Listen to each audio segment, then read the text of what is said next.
Bennington Rescue is responsible for supplying the town of Bennington, Shasberry, North Bennington, and surrounding areas with 24/7 medic coverage.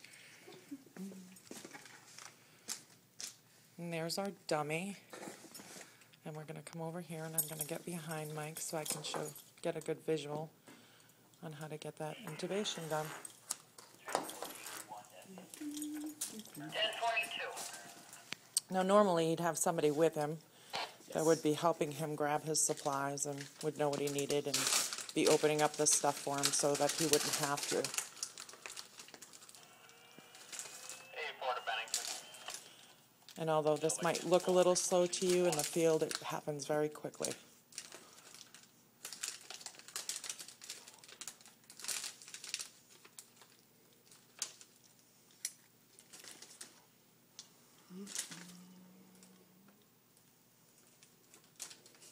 Can you tell us what you're doing, Mike? All right, now I'm putting in a stylet that's going to make the tube itself easier to handle and put in.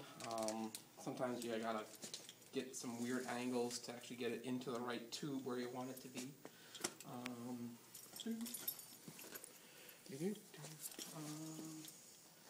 And why would you intubate?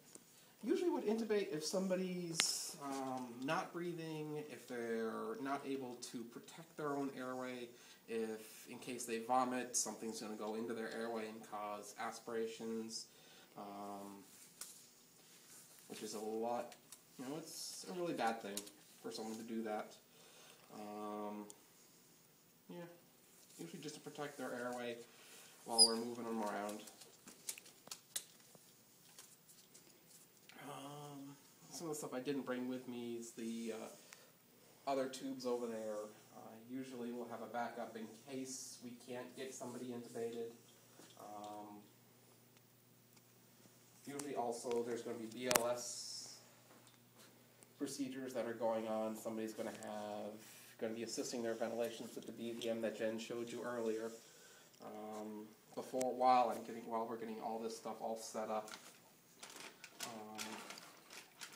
And then once we get somebody intubated, we use CO2 to confirm that we're in the right place, because CO2 is only going to be coming from the lungs, not so much from the stomach.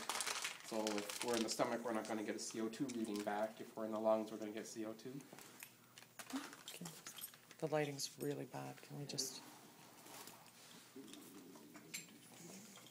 Perfect. How's that? Better. All right.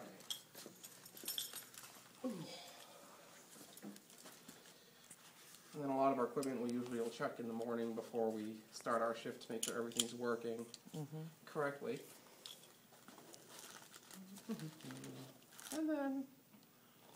And that's the blade. This is the blade that's going to go in and move the tongue out of the way and allow us to see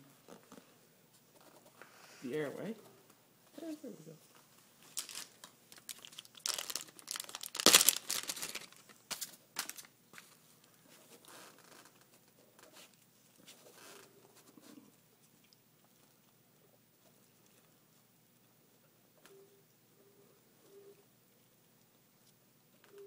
Now, is that the tube that you're placing right now? That is the So tube. it's already in? Yep. Wow.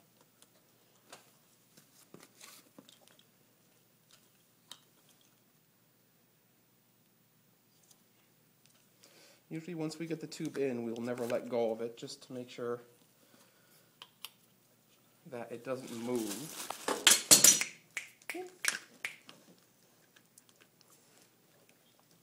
And then we'll use a stethoscope to listen over the lungs, make sure we're in the right place. Now you're giving him air right now? Yep.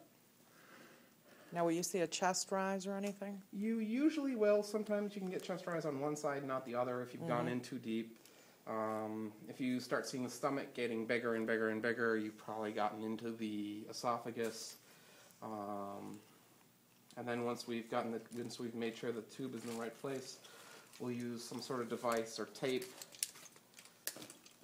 to put the tube, to make sure the tube stays in the same spot and doesn't move, because once we've intubated them, we'll usually be moving either into the ambulance, and then once we get to the hospital, we're moving out of the ambulance, into the hospital, onto the ER stretcher, and there's a lot of movement, and there's a lot of times where your tube can get misplaced. It can be pulled out. It can fall into the wrong tube again. So into the once it's esophagus. placed, it could actually go someplace else? It can still move. Wow.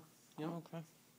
So that's why we'll usually put something on to make sure it stays there. We can use tape, different kinds of tubes. Does it hurt the patient?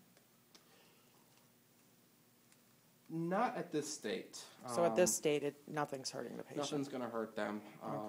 Usually once we're having to do this, they're usually out enough that they don't know what's going on. They're not aware of their surroundings.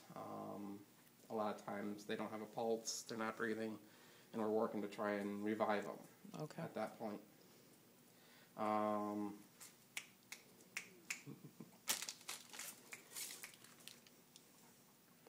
They can sometimes,